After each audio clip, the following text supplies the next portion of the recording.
Okay. Now, just a little bit about his relationship with Lord Chaitanya.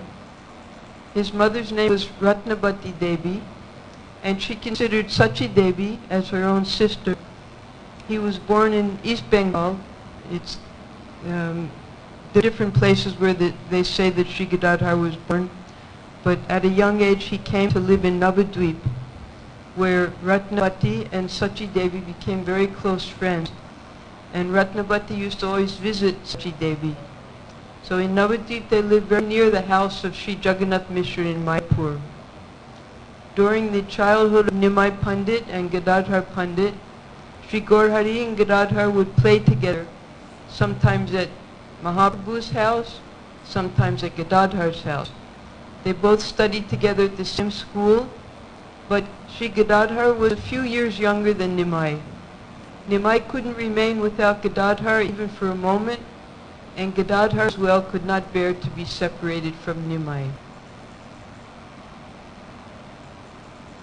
In the Gaur Ganadesh Dipika it is described, that person who in Braj was the daughter of Sri Vrishabhanu Raj, namely Srimati Radharani, is now celebrated as Sri Gadadhar Pandit.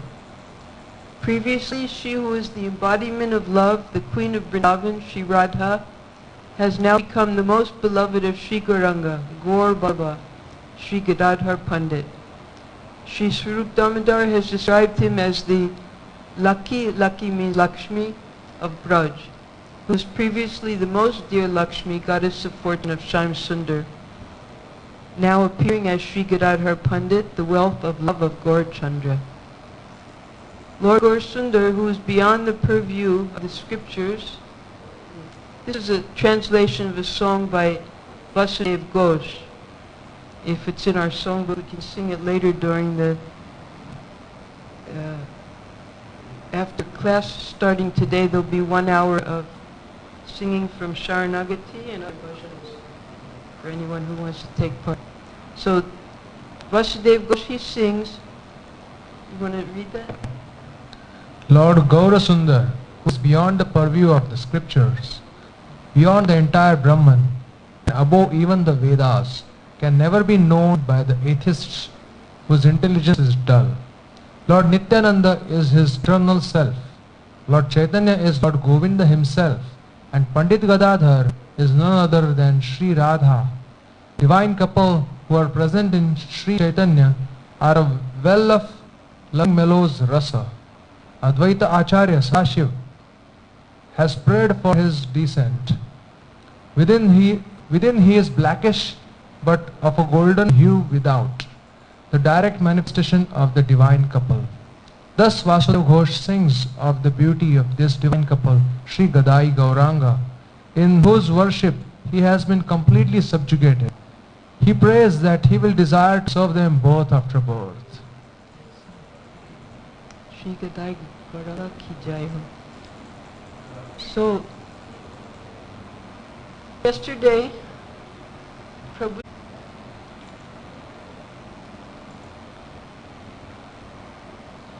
Maharaj Pariksha was the grandson of the Pandavas, very powerful ruler who was able to subdue the Kali Yuga, Kali Maharaj.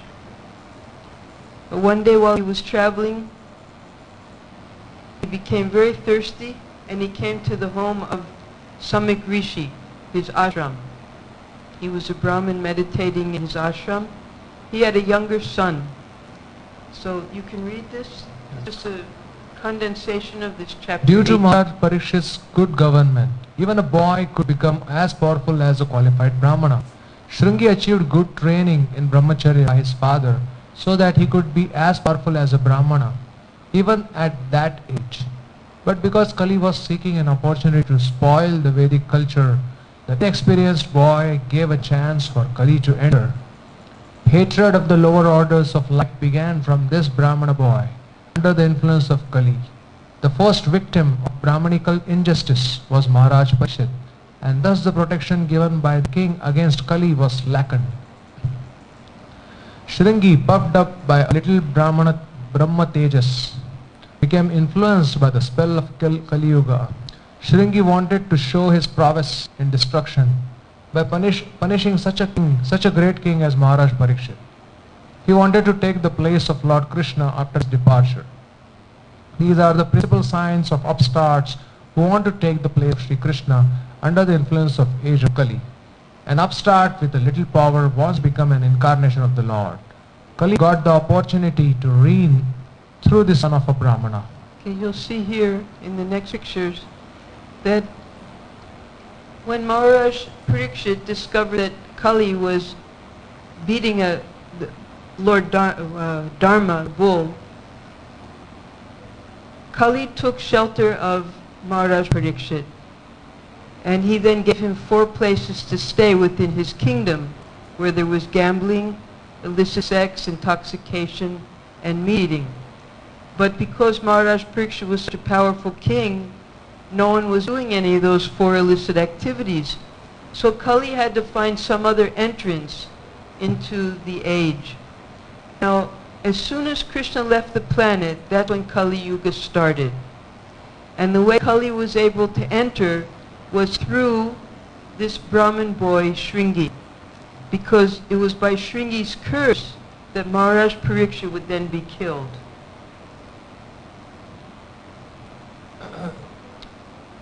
The offense of the king was most insignificant, and his being condemned to death was certainly a great sin, a very great sin for Shringi, who acted out of sheer vanity in being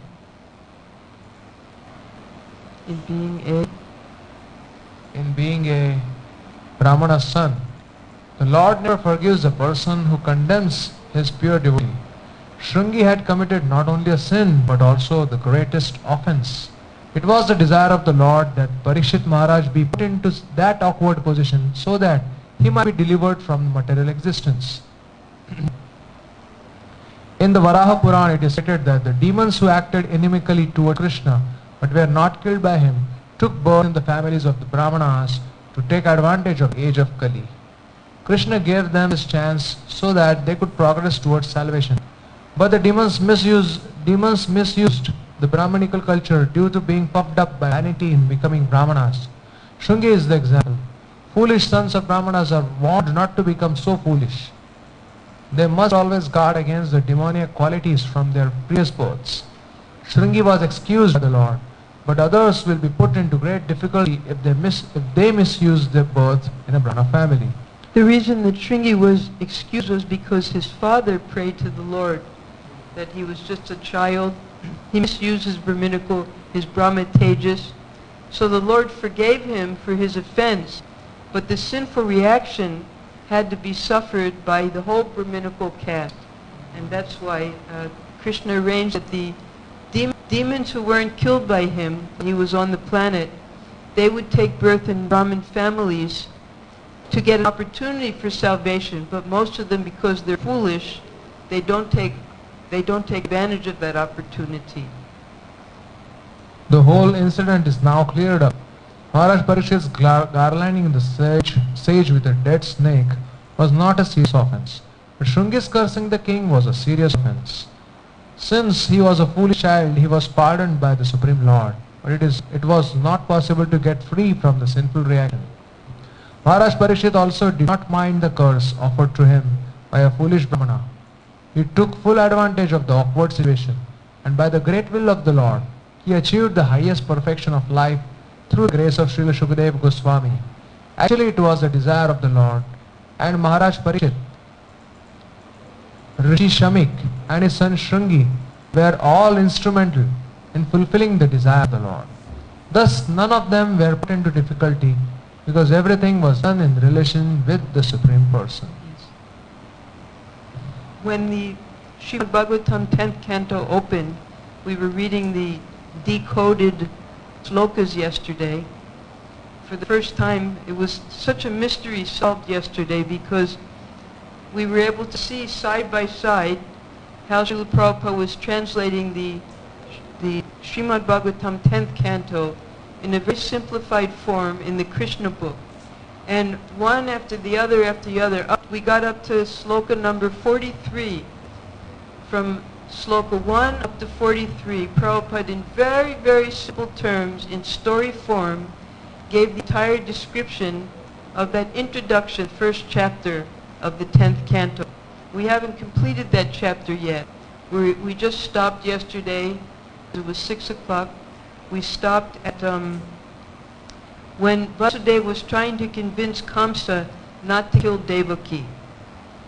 So this incident, when Shringi cursed Maharaj Parikshit, actually became a blessing for all of us, because through this cursing, Maharaj Parikshit went to the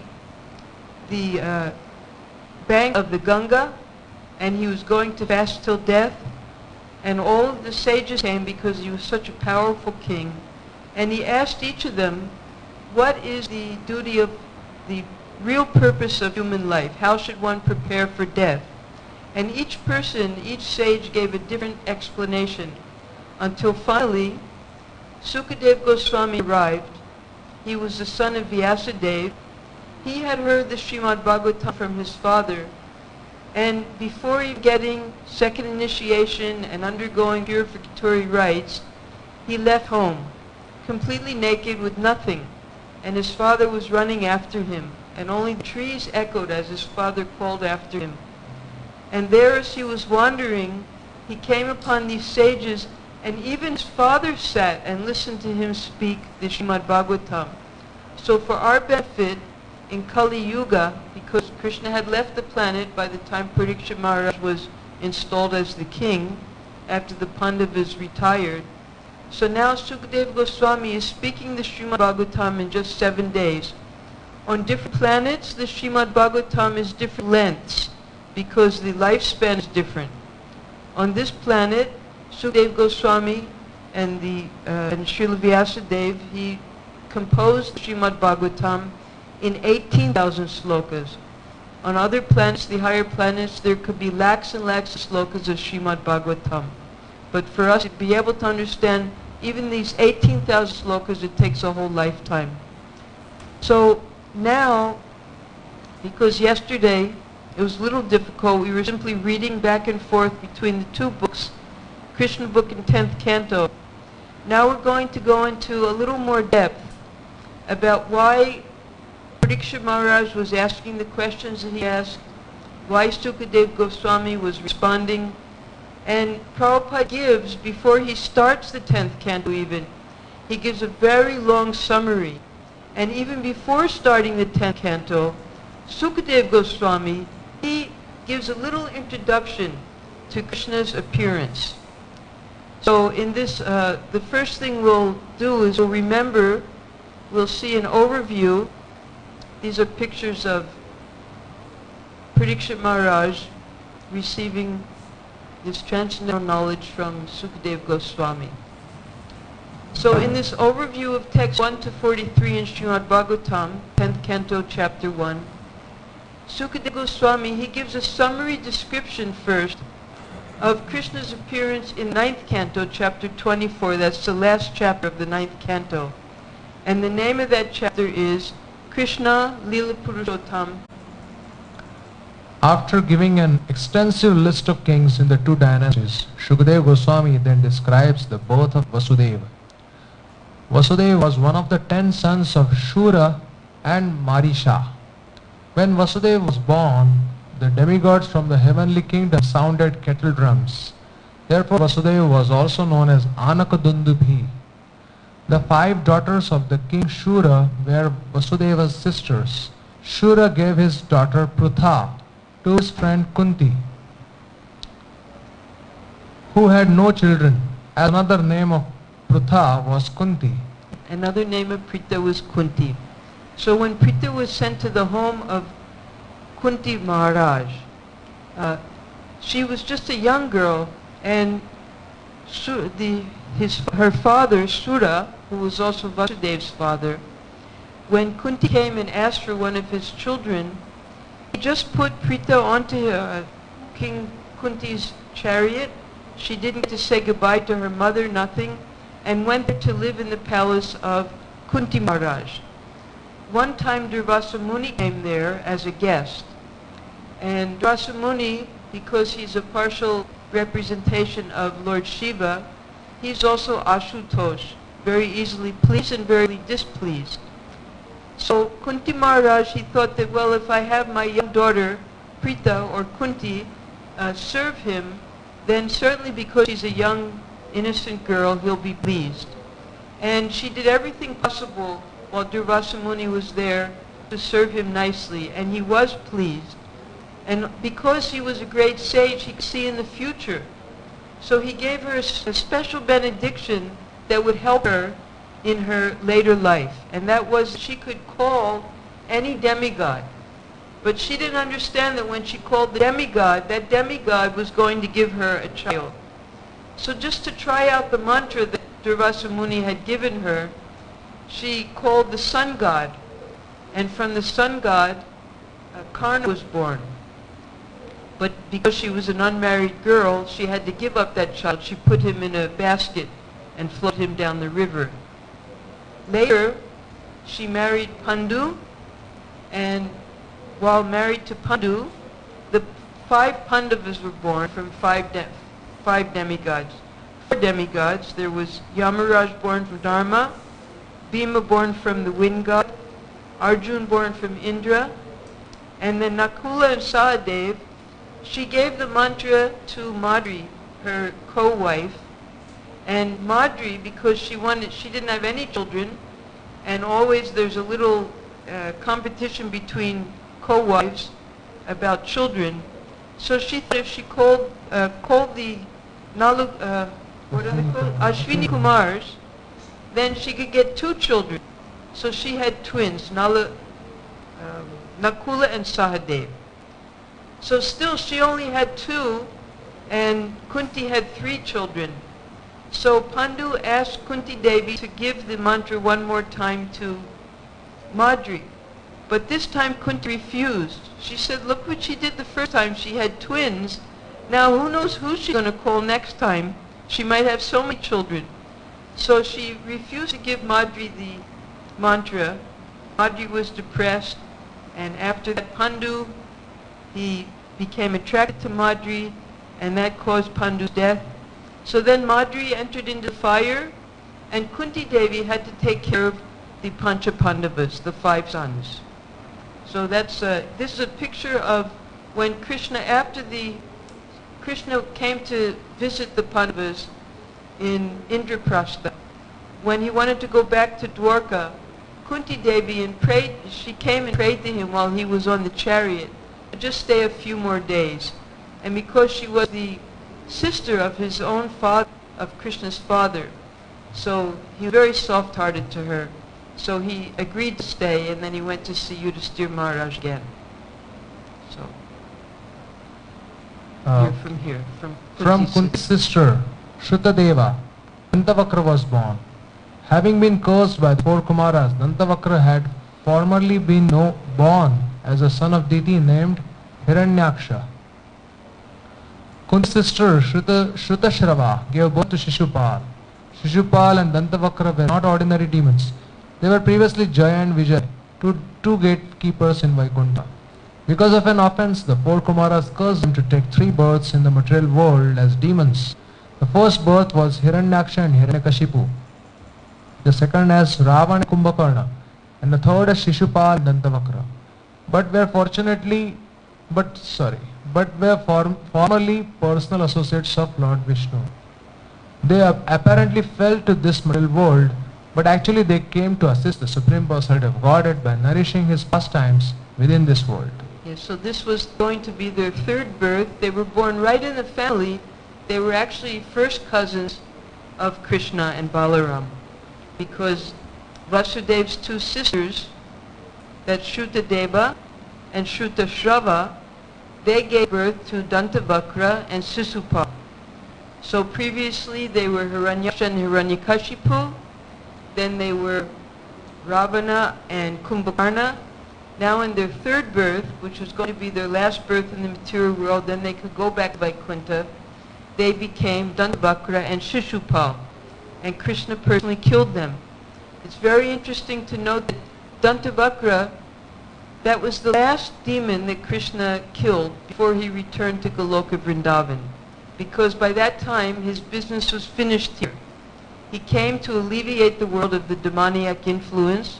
So after killing so many crores and crores of demons in the battle of Kurukshetra, then he disposed of his own family members. Now Dantavakra, having killed the last demon Dantavakra, he had previously killed Shishupal, then he was prepared to go back to Goloka Vrindavan with all the Brijbasis. So we have here, when Jaya and Vijay stopped the four Kumaras cursed them to take birth in the material world. And then Vishnu came, Narayan, and he gave them a choice that you could take 7 births as my devotee or 3 births as a demon. They wanted to get back to their service as quickly as possible, so they agreed to take 3 births as demons.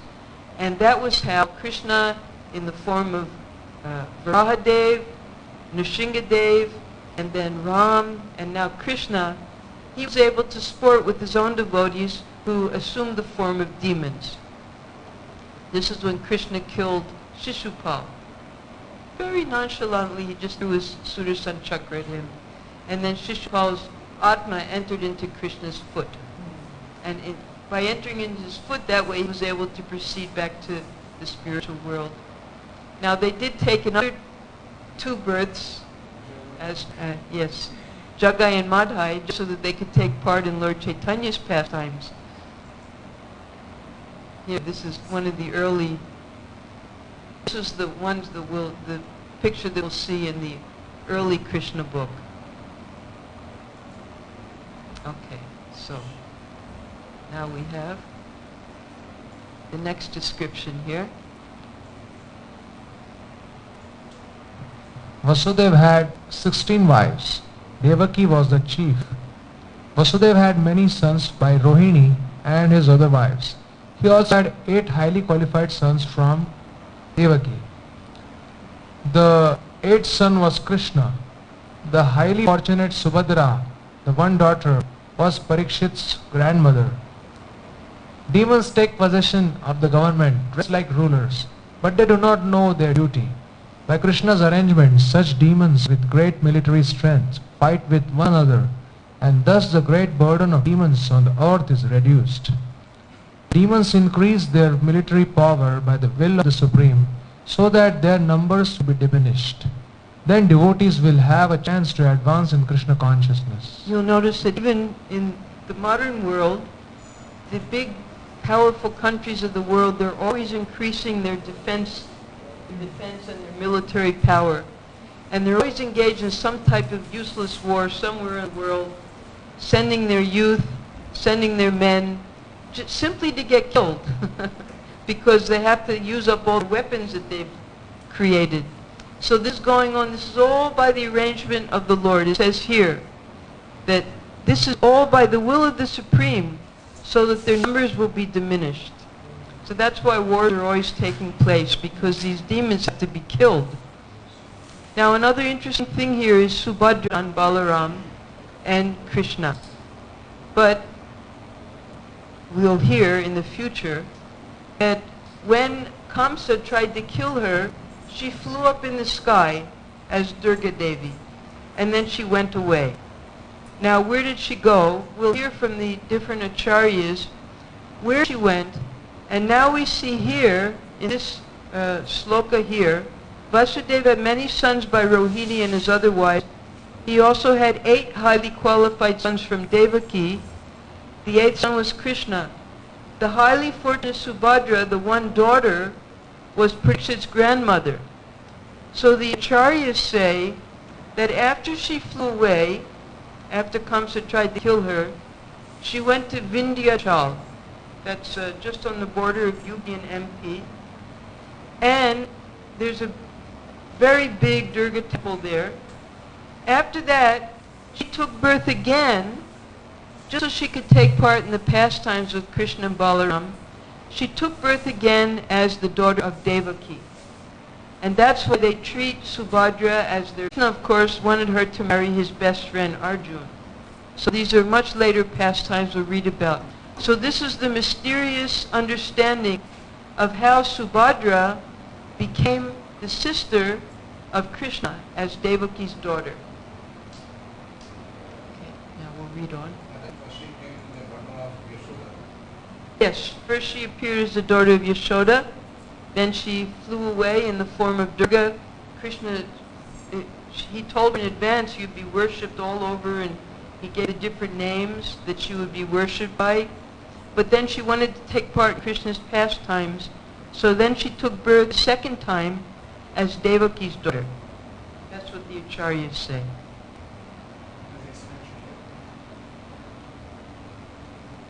As Subhadra? Well, Bhadra is Durga and Subhadra is Yogamaya. Bhadra is Mahamaya and Subhadra is Yogamaya.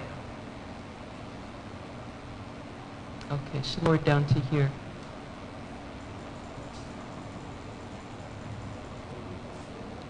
Krishna, with the cooperation of Sankarshana Balaram, performed activities beyond the mental comprehension of even Lord Brahma and Lord Shiva. For instance, Krishna arranged the battle of Kurukshetra to kill many demons for the relief of the entire world.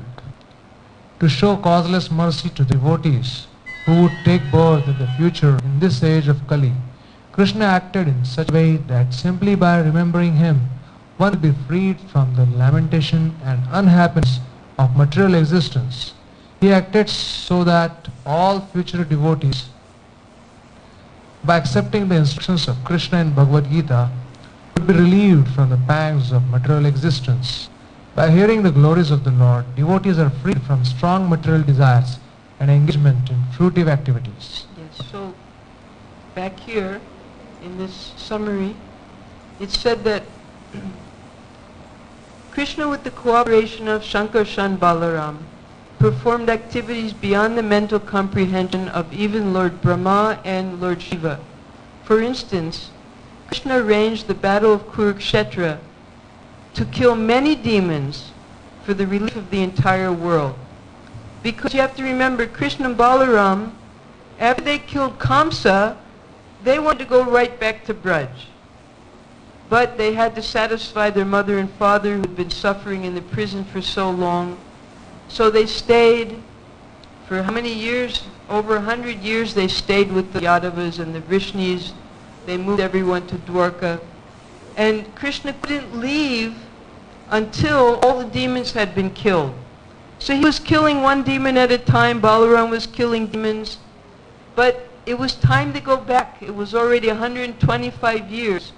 So then Krishna brought all the demons together at the battlefield of Kurukshetra, and he killed them all at one time. And that way, quickly, he could finish up his pastimes here on earth and return to his eternal Leela in Goloka Vrindavan. So here we have Krishna and Arjuna, and Krishna's whole intention of this battle of Kurukshetra was to make Arjuna and the Pandavas victorious. Okay. We lost the picture. All right. Now we'll go on to what Sukadeva Goswami, how he,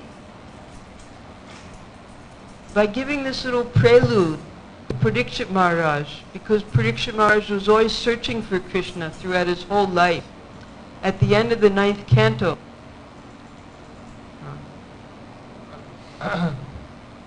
prelude or before that? After describing Vasudeva's family members, Shukadeva then gave a brief description of Krishna and his activities. Maharaj Parikshit was eager to hear more, and thus the 10th canto begins with his questions to Shukadeva Goswami. So this is the prelude to Krishna's appearance in the 9th canto. Sukadeva Goswami begins speaking about Krishna after he describes his fathers, his forefathers, all the way back to the two dynasties. Then finally, the last few slokas of the 24th chapter, 9th canto, he begins to describe the beautiful features of Krishna. By Krishna's pleasing smiles, affectionate behavior, instructions and uncommon pastimes like raising Govardhan hill, the Lord in his transcendental body pleased all of human society. Krishna's face is decorated with ornaments such as earrings resembling sharks, His ears are beautiful, his cheeks are brilliant, his smiling attractive to everyone. Whoever sees Lord Krishna sees a festival. His face and body are fully satisfying for everyone to see. But the devotees are angry at the Creator for the disturbance caused by the momentary blinking of the eyes. Sri Krishna, known as Leela Purushottama, appeared as a son of Vasudeva, but immediately left his father's home and went to Vrindavan to expand his loving relationship with his confidential devotees. In Vrindavan, the Lord killed many demons, and afterwards he returned to Dwaraka, where he married many wives who were the best of women, begot through them hundreds of sons, and performed sacrifices for his own worship to establish the principle of householder life. Yes. So here's Krishna killing one of the demons. This is one of the early pictures you won't find so much anymore in Prabhupada's books. And this is Trinavarta, and this is the picture that when George Harrison saw, he said, "Oh, that looks like me."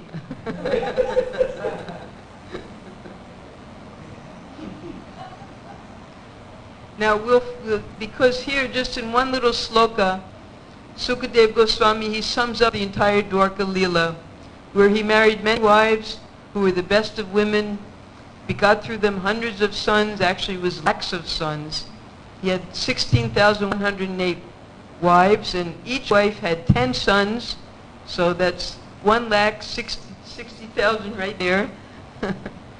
And then, because he was setting the perfect example of Grihastha life, he would perform all of the duties of a Grihastha, including meditating. Who would he meditate on? He would meditate on himself. So all of these pastimes we'll hear later in the second volume of Krishna book. We'll find out today very scientifically, how the entire 10th canto is split up so that all these leelas are covered. Then Sri Krishna created a misunderstanding between family members just to diminish the burden of the world. Simply by his grace, he annihilated all the demonic kings on the battlefield of Kurukshetra and declared victory for Arjuna. Finally, Krishna instructed Uddhava about transcendental life and devotion, and then returned to his abode in his original form. After executing his complete mission, the Lord returned to his home, Goloka Vrindavan. So this is Krishna when he's returning to Dwarka. Has anyone gone to Dwarka? Have you seen Dwarka? Yes. Very nice. There's the Dwarkadish temple on the coastal side, and then you have to take a boat to the island of Bet Dwarka. And there Krishna had his 16,108 palaces, one beautiful palace for each wife, plus all of the other Yadus, Vrishnis, Boja, so many family members, all lived there happily in Dwarka. This is when Krishna arranged the battle of Kurukshetra simply so Arjuna could be victorious, and then Dharma could rule. Dharma in the form of Yudhishthira Maharaj. Now, when Krishna wanted to go back, his cousin brother Uddhav, who was the son of one of Vasudeva's brother,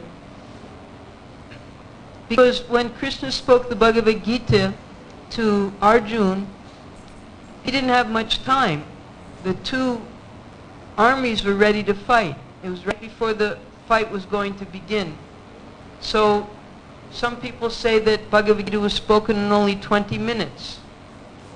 But when Krishna was about to leave to go back to Goloka Vrindavan, and Uddhava followed him, he was sitting under a peepal tree, then Krishna had enough time to elaborate on the teachings of the Bhagavad Gita, his own Bhagavad Gita, the song of Bhagavan.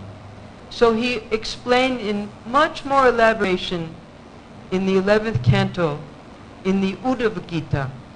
So after reading the Bhagavad Gita, when we completed full Srimad Bhagavatam, one of the last teachings in Bhagavatam, the 11th canto, is when Krishna gives the full instruction of jnana, vairagya, and finally bhakti to his dearmost devotee, Uddhava. Now, because yesterday we started chapter 1, we have a brief summary here of this chapter. Maharaj, chapter 1 has 69 verses. 69 verses. Yesterday we completed 43. which is about half, little more than half. Maharaj Parikshit's eagerness to learn about the incarnation of Lord Krishna is first. Second, Lord Brahma receives instructions from Lord Vishnu. Then Kamsa, frightened by hearing an omen about his being killed by the 8th son of Devaki, killed Devaki's 6 sons one after another. Yes. So Maharaj Parikshit, at first, because he had just heard these little seed slokas from Sukadeva Goswami about the beauty of Krishna and his Leela, so then he was remembering how he had seen Krishna while he was still an embryo, and he was remembering his grandmother and his grandparents, his grandfathers, and his own mother, Uttara, who begged the Lord to save him. All of this because the whole family, the entire dynasty, their worshipable Lord was Sri Krishna. So even now at the time of death, by practice throughout one's life, then one can remember Krishna. So he was remembering back to that. And then we have Lord Brahma, when Bhumi Devi goes to him and explains how these demoniac rulers, as we heard just now, how the demoniac rulers, they're sitting in the seat of leadership, but they don't know how to rule the government properly. So they simply increase their military power, and they actually cause a lot of distress to Mother Earth. Now in this lockdown, for instance, we're just hearing that for the first time in 34 years, the Ganges water, the water of the Ganga River, is now drinkable because all the factories have been closed. So now there's no more effluences in it, no more poison. So now you can drink the Ganga water for the first time in 34 years. So this is what the demons do. They pollute everything. The water, the earth, the air, the plants. By the end of Kali Yuga, Prabhupada was having a conversation one time with Allen Ginsberg. Allen Ginsberg just happened to be a famous poet. And he used to go around and have big sit-ins and be-ins. This is in the hippie era. In fact, today Shrutikirti and Satyanarayan, two wonderful Prabhupada disciples, they came for darshan. They were allowed to come for darshan today for the first time. So Shrutikirti, he came up to me, he said, "Today is Earth Day." I said, "Okay, great." He said, no, that's a very special day for me, because I went to a sit-in in the city where he lived, which was Philadelphia, and on this day, 49 years ago, I saw all of you chanting Hare Krishna. And it was that day that I decided to become a devotee. So this is what Allen Ginsberg used to do. He would go and all the young people and the hippies would come, and he had a little harmonium from India, and he would simply chant Hare Krishna to the people. So that's why he was very affectionate to Srila Prabhupada, because he and Prabhupada used to chant Hare Krishna together.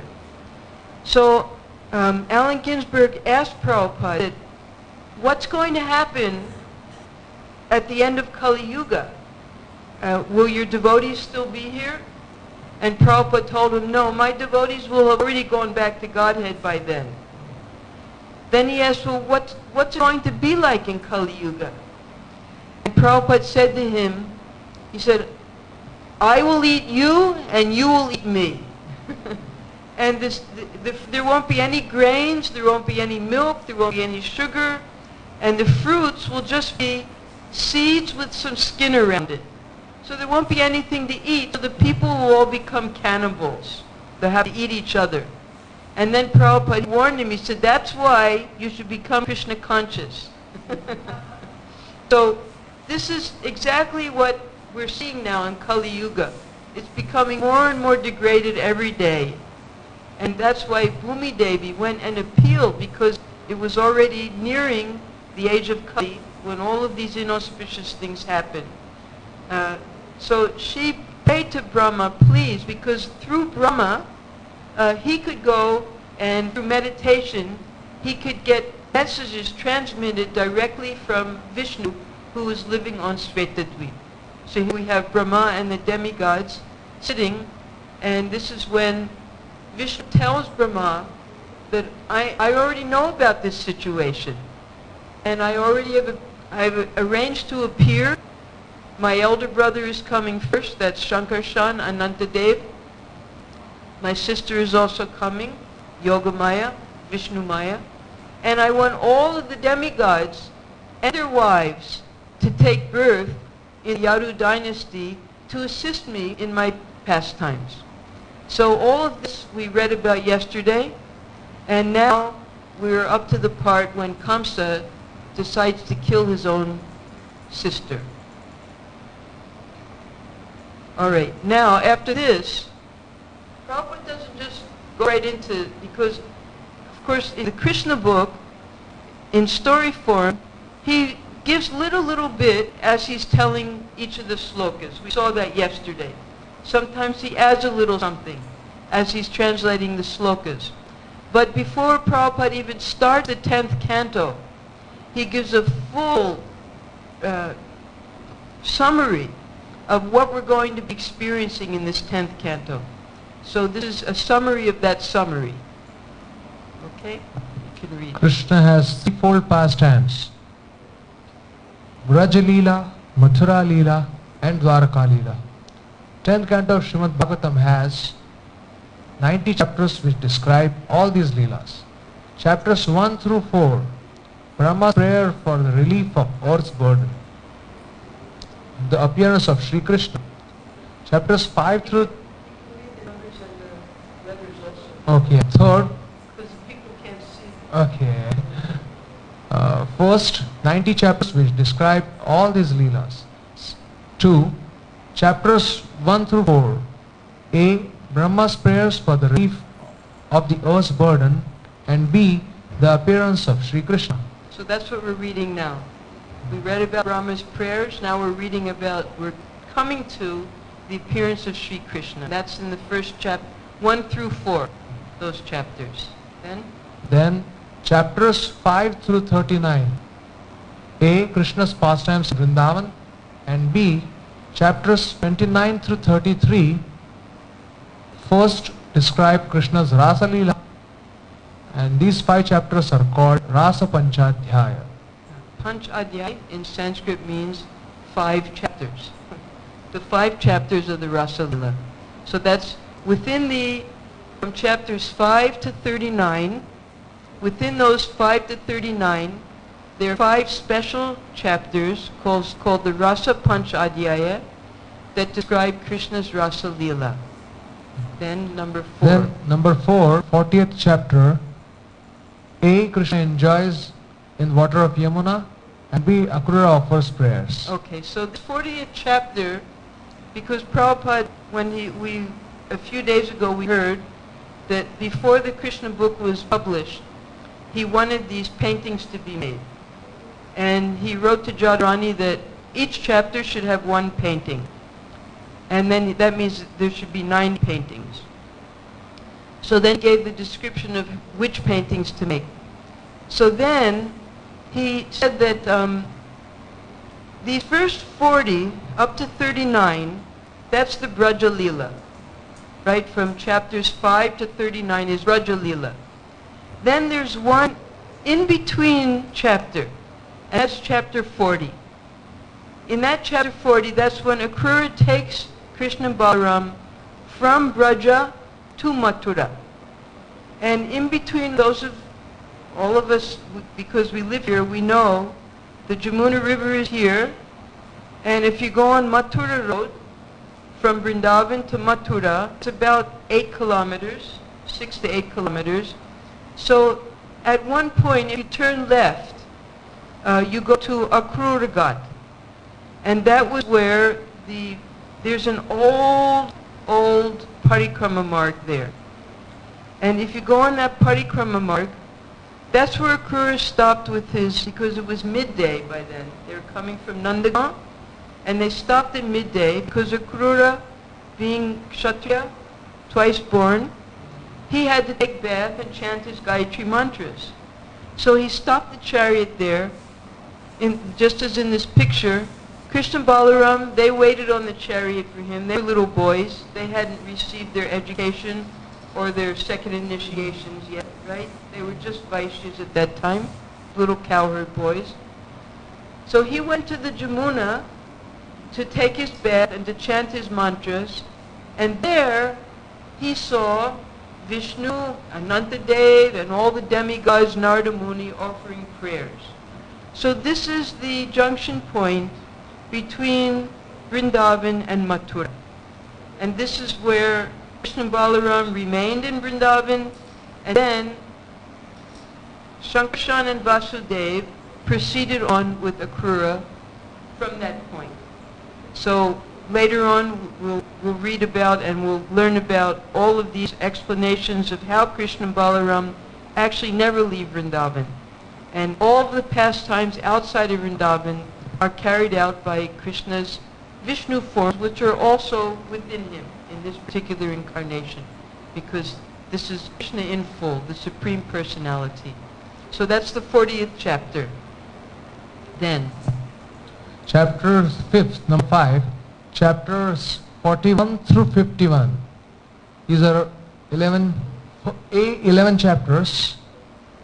These are Krishna's pastimes in Mathura. C, chapter 47 is known as Brahma Gita. Yes, so when Krishna was having his pastimes in Mathura, he missed the inhabitants of Vrindavan so much that there were messengers that were being sent back and forth. Now some of these messengers are described in the Srimad Bhagavatam. Some of them are described in the books of the 6 Goswamis. For instance, there's the Uddhava Sandesh, there's the Hansadut. The Hansadut is, we know that Krishna sent Uddhava because that's in Srimad Bhagavatam. He sent Uddhava to deliver a messages to the different Brijbasis. And when he approached the gopis to give the message, their messages, Radharani, in the mood of complete separation from Krishna in total madness, she began speaking to a bumblebee as if Krishna had sent that bumblebee as a messenger. So that's the Brahma Gita. So although Krishna was in Mathura, he was still having pastimes in separation with the inhabitants of Vrindavan. So this, what's the chapter number? Krishna. Chapters 6, chapters 52 through 90. A, these are 39 chapters, and these are Krishna's pastimes. B, Krishna's pastimes in Dwaraka. Okay. All right. So that's how the Srimad Bhagavatam, so much preliminary information first, so that very scientifically, with much foundation, we can understand what we're reading about the beautiful Leela of Krishna in this 10th canto. So tomorrow we'll proceed, we'll go a little deeper into these first slokas of Krishna's appearance, and then we'll go on from there decoding Prabhupada's Krishna book. Okay, Hare Krishna. Today will be the Sharanagati bhajan, so everyone's invited to attend. We have song books for everyone in Prabhupada's room. Yes.